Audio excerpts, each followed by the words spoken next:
Сега сме со доктор Харис Бабачич, магистар по епидемиологија на Лудвиг Максимилијан универзитетот во Михен и моментално докторант на Каролинска институтот во Стокхолм. Наш човек, значи од тука си е македонец, не е швеѓанец, само таму е во моментот. Како си?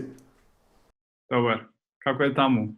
Овде искрено ни делува поприлично сериозно. Имаме полициски час, заглавени дома, не смееме да излегуваме. Сите работиме од дома, никој не оди на работа, барем вака од луѓе во ја што ги знам, сегде со маски, со ракавици се шетаат луѓе, така делува малце филмски. Тука е прилично полабаво споредбено со каква е ситуацијата во Македонија.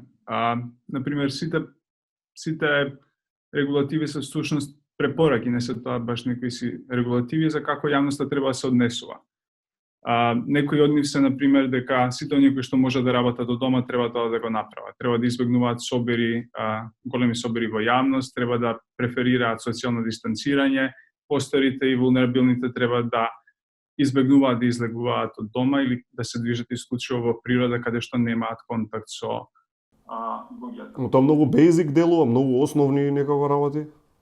Па мислам дека властите во Шведска прават се многу внимателни во донесување на екстремни мерки, односно се обидуваат да направат некој баланс помеѓу почитување на човековите права и превземање на мерки кои што мора да ги превземат за да се соочат со епидемијата. При тоа ја би потенцирал дека иако ова е ситуацијата во Шведска, тоа не значи дека во понатамошните фази на епидемијата дека властите во Шведска нема да проценат дека можеби е потребен локдаун, односно можеби е потребно да се затвори општеството, односно да биде во некоја слична ситуација како другите земји, како Италија рецимо. Меѓутоа, сметам дека експертите се обидуваат да го погодат тој оптимален момент, кога штетата која што самиот локдаун, односно затворањето на општеството би ги предизвикала, би била исплатлива во однос на корисноста на таа мерка да се превземе. Да биде и правиот момент, те разбирам. А кажи ми кога уште ми звони во уши, одамна веќе можам да речам, беше Меркел кога даде изјава која одеше негде во линија на тоа дека очекува дури 70% од германската популација да се зарази. Знаеш, кога ќе чуеш таква бројка, стварно не си човек како не ти дое страв во коски. Прво, дали навистина е толку апокалиптично сценарио по кое што се движиме, и второ, да не е ни апокалиптично, да не се плашам без потреба. Не знам, како толкуваш? Мислам дека повеќето експерти ќе се согласат околу тоа дека не можеме да целосно го отстраниме овој вирус од светот и дека тој веројатно е тука за да остане. Работава е сега што можеме ние да направиме во однос на тоа. Ако ги погледнете математичките моделирања, ќе видите дека тие имаат различни проценки, меѓутоа се согласуваат дека некои си 60 до 80% од популацијата ќе се заразат во краток временски интервал, доколку не направите ништо како некој кој што ја менаџира кризата. Добро. Меѓутоа, колку луѓе ќе се заразат и во колкав период, во колкав временски интервал, зависи од многу фактори. И целта на секој здравствен менеджмент во моментов на оваа криза е да колку што е можно да тој пик, таа планина на луѓе која што би се заразила во еден краток период, да се потурни и да се распредели на еден подолг временски период до моментот кога ќе можеме да добиеме вакцина и да ги вакцинираме повеќето ако не и си. Добро, ама дали тоа, ако добро те разбирам, значи дека во моментов, да речеме, луѓе што се пазат, не излагаат од дома, просто сакаат да ја поминат кризава без воопшто да се заразат. Дали за нив шансите се многу мали да не се заразат низ период од 2 години можда? Углавном постојат два пристапа. Едниот е пристапот на супресија, кој што го спроведува Македонија, например, во моментов каде што гледате максимално да го ограничите движењето и контактот на луѓето. Меѓутоа, треба да има исто јавноста на ум дека таква една метода во состојба на немање вакцина треба да трае најмалку 5 месеци со нормално интермитентни интервали каде што ќе ги ослободите регулативите малку, па ќе имате мал пораст на инфицирани, па после повторно ќе истегнете регулативите и бројот на инфицирани ќе се намали. Поентата е да немаме во еден краток временски интервал, во еден момент, во една недела, например, да немаме огромен наплив на луѓе и огромен број на луѓе кои што побаруваат болничка грижа. Дејќи во тој случај системот не може да ги изгрижи тие луѓе и ќе се случи она што се случува во Италија. Да.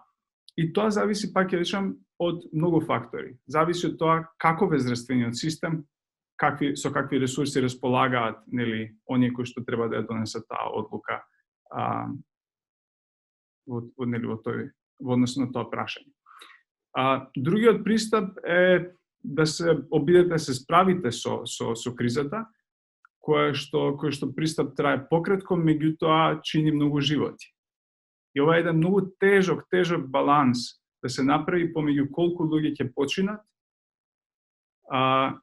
и колку тоа ќе има, ова што се превзема како активност, ќе има влијание долгорочно врз економијата, врз општеството, врз социјалната структура на општеството и врз менталното здравје на општеството и физичкото душе.